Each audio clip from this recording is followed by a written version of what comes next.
Gwelsom ganlyniadau yr etholiad cyffredinol ac mae'n amlwg bod pobl yn teimlo'n gryf bod nhw am gadael yr undeb Ewropeaidd. I fi, mae hynny yn dal i fod yn drist, ond tybeth yw ein teimladau ni dyna sydd yn mynd i ddigwydd. Fel Cristnogion ac fel Cristion, mae yna obaith o hyd.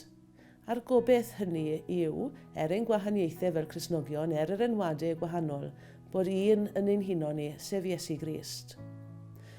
Mae gyda ni gysylltiadau eglwysi yn Ewrop a hynny wedi bod trwy ECOM ar hyd y blynyddoedd. A gobeithio bydd yr cysylltiad na'n para. A thrwy hynny byddwn ni'n lle dangos i bobl o hyd bod undod yn bwysig. Mae hynny sydd yn dod at ni at ei gilydd. Ni'n dod at ein gilydd felly trwy gariad ein harglwydd Iesu Grist. Gadewch i ni wrth i ni ddathlu'r Nadolig i gofio hynny. Gadewch i ni gofio'r Nadolig hwn. Nawr fe all yr eglwys fod ar ei gorau ac ddangos i'r byd pwysigrwydd dod ynghyd. Felly, byddwch chi'n dod ynghyd fel teulu neu fel eglwys y Nadolig hwn. Gadewch i ni gofio beth sydd yn ein huno ni a beth yw'r pethau pwysig mewn bywyd. Gai ddymuno i chi Nadolig llawen iawn.